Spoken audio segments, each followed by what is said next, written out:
Well, doesn't time fly? Do you know it's 21 years since Ducati released the magnificent Multistrada? Back then, it was an 1100cc Desmo engined super motard crossover. Now, fast forward to 2024, you're looking at the latest incarnation, the magnificent V4 Rally. This time, it's got 1158 cc's of MotoGP derived Super Grunt V4. Let's ride it.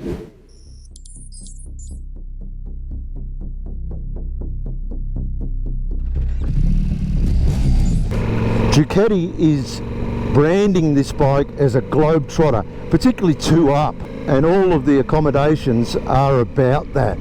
They've made a longer subframe which gives the Pian more comfort. They've moved the top box back with its backrest, which again looks after the Pian. You have heated seats for both, and 200 millimeters of travel, which is more than the standard V4, of course. So it's all about accommodations, making this a user-friendly motorcycle, and that has worked. Very pleased with the screen. The manual adjustment's a bit clunky, and some people will say, why wasn't that electronic? I actually like it. It's firm, it works fairly easily, and you have a range of movement. I'm quite happy with that. But some people will find it a little down home, and for a bike that starts at $41,400, they might have a case. Ducati's smarter than me, and the factory defaults are good enough for me in regard to the rider modes. I'm in touring, which has a default situation in regard to its traction control, suspension setup, ABS, wheelie control, etc. I find that Ducati's probably a bit more experienced than me, and yes, people will customise it, and that's a good thing about it, but for me, I'm trusting good old Ducati, and so far they haven't let me down. 6.5 inch TFT. Why do we always say inches in TFT screens? I don't know about that. That's a bit strange.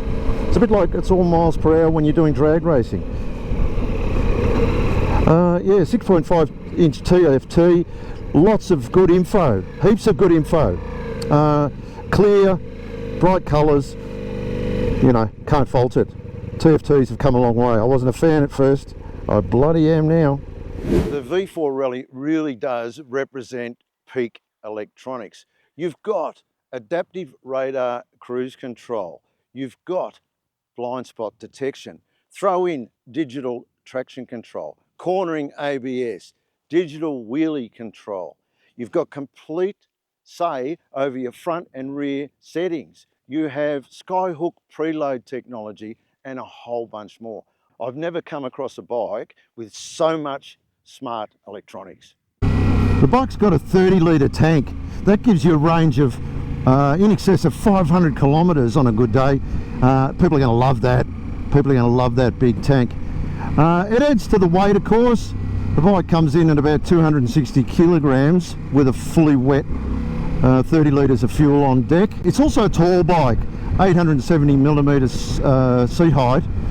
Of course, the preload, active preload allows the bike to drop down and you're much more comfortable to get on and off. Also, there's a range of seat options, but it's standard. The standard seat on the low position is 870 millimetres. There's 125 kilowatts here. Yep, you read it right, you heard it right. Don't get the wax out of your ears. 125 kilowatts. On top of that, there's 125 newton meters of torque. Both of them made a tall in the rev range. So the bike is a red hot screamer. It slingshots out of corners. You can just fairly dump it in, get on the gas with all that beautiful cornering stability control, and you're going to be a faster rider on this bike. The beauty of all that tech is you've got supreme confidence in the motorcycle. It really does give you complete control, and the great thing about this tech at this level, as I said, this is peak electronics. It's kind of imperceptible. If I felt like the electronics were telling me what to do and governing everything and intervening in my day's ride and interfering, actually, that would annoy me. You do not notice this stuff, but you know it's working for you, so you feel confident. You're happy to push on a bit. You're happy to know that you've got cornering ABS. You know you've got that fantastic damping that is making decisions in nanoseconds much better than you ever can. What is it about Italians and motorcycles? They seem to be able to put together hardware with its own heartbeat. Ducati red, I don't know what the paint codes are, but there's something magic about that red. I get on a Ducati, I'm Ago, I'm Harwood, I'm even Pecco Bagnaia. Yep, there's no doubt about it. Ducati has a line to the gods of romance.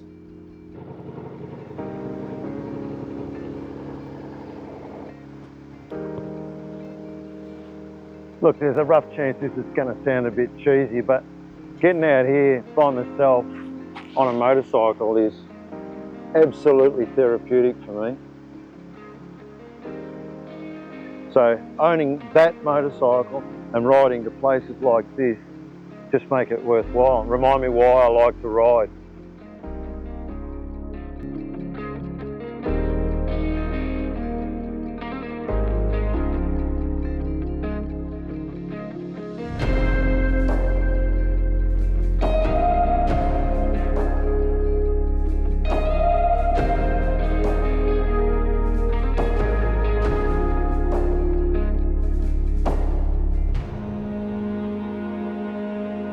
It's just a pleasure to be on a high-class European motorcycle, riding a road like this.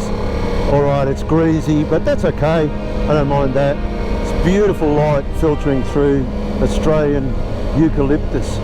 It's just a pleasure. A man is lucky to be alive.